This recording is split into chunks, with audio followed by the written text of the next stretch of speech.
আসসালামু আলাইকুম সবাইকে। কি অবস্থা সবার? আই হোপ সবাই ভালো আছেন। সো আজকের ভিডিওতে আমি কথা বলবো মেটা অ্যাডস থেকে ভালো রেজাল্ট পাওয়ার ৫ টি টিপস অথবা যে ৫ টি মানে যে ইম্পোর্টেন্ট থিংস যেটা আপনার অবশ্যই মেইনটেইন করা উচিত।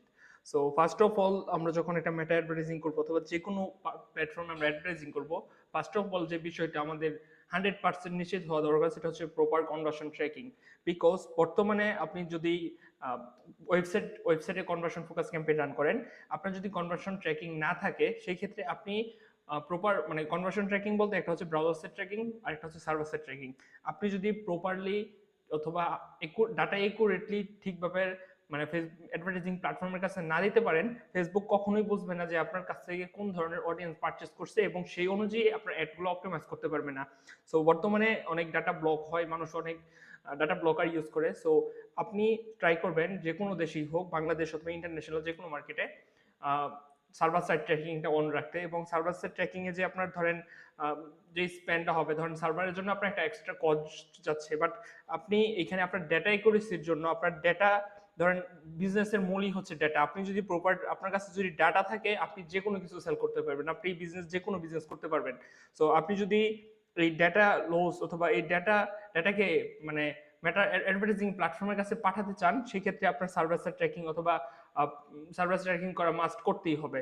সো এটা হচ্ছে মানে শুধু ফেসবুকের ক্ষেত্রে না, আপনি যদি গুগলে করেন, গুগলে properly conversion tracking, enhance conversion tracking করতে হবে, এবং যে পার্চেস হচ্ছে বিশেষ করে, এবং আপনার ইভেন্ট ম্যাচ কোয়ালিটি, ধরেন আপনি যখন যখন ফেসবুকের কাছে আপনার যে কাস্টমার থাকবে ওই কাস্টমারের ডাটা প্রপারলি দিতে পারবেন, ফেসবুক আপনার অ্যাডভার্টাইজিং গুলো তত অপটিমাইজ করতে পারবে। সো ফর এটা হচ্ছে গুগল, ফেসবুক, টিকটক অথবা যে কোনো প্ল্যাটফর্মই হোক। সো প্রপারলি কনভার্সন ট্র্যাকিংটা আপনি এনশিওর করবেন before running any kind of paid ads. So এরপর হচ্ছে আপনি যে প্রোডাক্ট অথবা সার্ভিস নিয়ে করবেন, যেই প্রোডাক্টটা সেল করবেন আপনার মার্কেটে, আপনি আগে নিশ্চিত হবেন যে এই প্রোডাক্টের আদৌ ভ্যালিডিটি আছে কিনা আপনার মার্কেটে, এবং অডিয়েন্স আপনার প্রোডাক্টের মানে আপনার প্রোডাক্ট কিনতে ইচ্ছুক কিনা। সো এটা আপনি বিভিন্নভাবে অ্যানালিসিস করে দেখতে পারবেন। আপনি মার্কেট অ্যানালিসিস করবেন, কাস্টমারের সাথে কথা বলতে পারেন পার্সোনালি যে এই প্রোডাক্টটা কেমন হবে, অথবা আদৌ প্রোডাক্টের ডিমান্ড আছে কিনা আপনার এটা ইনশিওর করতে হবে। যদি প্রোডাক্ট যে কোনো প্রোডাক্টই হোক, আপনার যদি প্রোডাক্টের ডিমান্ড না থাকে, তাহলে কিন্তু আপনি ডিরেক্ট কখনো সেল ক্যাম্পেইন রান করে আপনি ভালো সেল পাবেন না।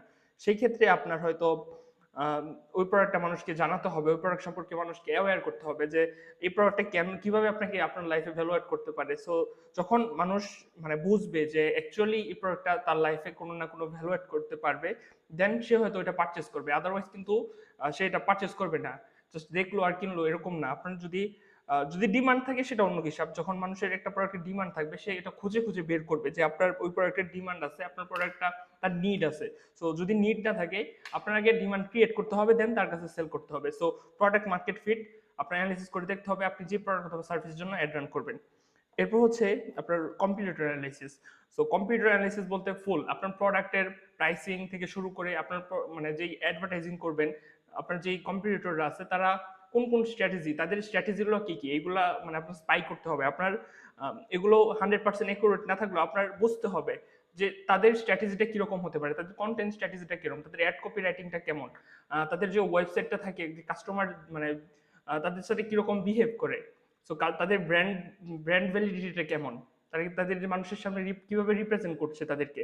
সো সবকিছু আপনার অ্যানালাইসিস করতে হবে, দেখতে হবে, অ্যাজ ওয়েল এস আপনার সাথে ওইগুলো যা যা উইক পয়েন্ট আছে সেগুলো আপনার ইমপ্রুভ করতে হবে। সো এটা হচ্ছে আপনার কম্পিউটার অ্যানালাইসিস। সো যে কোনো প্রোডাক্ট হোক, যে কোনো সার্ভিস হোক, আপনার যে কোনো বিজনেস করতে গেলেও আপনার কম্পিউটার অ্যানালাইসিস করতে হবে। ঠিক তেমনি অ্যাডভার্টাইজিং এর ক্ষেত্রেও আপনার প্রপার কম্পিটিটর অ্যানালাইসিস করতে হবে।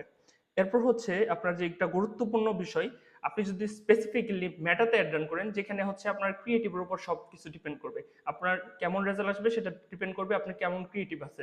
সো সেইখানে আপনার ক্রিয়েটিভে পার্সোনালাইজড কন্টেন্ট দিতে হবে। পার্সোনালাইজড কন্টেন্ট কি? পার্সোনালাইজড কন্টেন্ট হলো, ধরেন আপনার একটা প্রোডাক্ট একটা প্রবলেম সলভ করে, বাট ওই প্রোডাক্টটা পাঁচজন মানুষ, পাঁচজন মানুষকে ডিফারেন্ট ভাবে ওই প্রোডাক্টটা কিনে, ঠিক আছে? সো এটা যে কোনো একটা প্রোডাক্ট হতে পারে। সো এটা আপনার এনশিওর করতে হবে তাদের যে পেইন পয়েন্ট আছে, ধরেন এক একজন মানে ধরেন আপনি একটা মানে pain relief oil suppose. So এখানে আপনার কারো হয়তো ঘাড়ে ব্যথা, কারো হয়তো কোমরে ব্যথা, কারো হয়তো পায়ের ব্যথা। সো আপনি যখন বলবেন যে এটা যে কোনো ব্যথা মানে ব্যথার জন্য ব্যবহার করা যায়। আরেকটা কন্টেন্ট আপনি করলেন যেটা ঘাড়ের ব্যথা, এটা ঘাড়ের ব্যথার জন্য একটা কন্টেন্ট করলেন, যেটা কোমরের ব্যথা মানে কোমরের ব্যথার জন্য একটা কন্টেন্ট করলেন, পায়ে ব্যথার জন্য আলাদা আলাদা কন্টেন্ট করলেন। সো আপনার যে ব্যক্তিটার পায়ে ব্যথা সে হয়তো ওই কন্টেন্টের সাথে রিলেট হবে এবং সে ওটা পারচেস করবে। সো এটাকে বলা হচ্ছে পার্সোনালাইজড কন্টেন্ট, এবং এটা আপনার অ্যাডভার্টাইজিং এ মানে বর্তমান সময়ে কন্টেন্টের দুনিয়ায় সো সবচেয়ে বেস্ট হচ্ছে আপনার পার্সোনালাইজড কন্টেন্ট। সো ট্রাই করবেন, যত ভালো আপনি কন্টেন্ট করতে পারবেন তত ভালো আপনার রেজাল্ট আসবে। অ্যান্ড লাস্ট, ডাটা অ্যানালিসিস করা। সো ডাটা অ্যানালিসিস বলতে আপনার ধরেন একটা মান্থ, এক মাসের অ্যাডভার্টাইজিং করলেন, সেই অ্যাডভার্টাইজিং করলে মানে আপনি যে ইনসাইটটা পাবেন সেই ইনসাইটটা আপনার মানে বুঝতে হবে যে মানুষ আপনার অ্যাডের সাথে কিভাবে রিয়েক্ট করছে, তাদের রিয়েকশনটা কেমন। রিয়েকশন মানে এই না যে সে আপনার সামনে এসে রিয়েকশন দেবে, তাদের বিহেভিয়ারগুলো আপনি অ্যানালাইসিস করবেন, এবং যে মানুষ কেন কিনতেছে, কোন একটা ভালো পারফর্ম করতেছে, কোন অ্যাড কপিটা মানুষের মানে কোন অ্যাড কপিটা দেখে মানুষ অ্যাকশন নিচ্ছে, এগুলো আপনার ফাইন্ড করতে হবে যে এবং কেন এগুলো নিচ্ছে। তো আপনি যখন এগুলো ফুল ইন ডিপথ অ্যানালাইসিস করবেন তখন আপনি একটা মানে ইনসাইট পাবেন যে আপনি এই মাসে হয়তো এই কন্টেন্ট ভালো চলছে এবং এটা কেন, এটার পিছনে কারণ যে এই কারণে হয়তো এগুলো ভালো চলছে। দেন আপনি নেক্সট মান্থে উইনিং যে স্ট্র্যাটেজিটা আপনি পাবেন, উইনিং যে কন্টেন্ট স্ট্র্যাটেজিটা পাবেন, ওই উইনিং কন্টেন্ট স্ট্র্যাটেজি আপনি ফলো করে নেক্সট মান্থের কন্টেন্ট প্ল্যান করবেন। সো এই ছিল 5টা টিপস। সো আই হোপ আপনি যদি আপনার বিজনেস অথবা অ্যাডভার্টাইজিং অ্যাপ্লাই করেন আপনার রেজাল্ট আগের থেকে বেটার হবে বলে আমি মনে করি। সো ধন্যবাদ সবাইকে, আসসালামু আলাইকুম।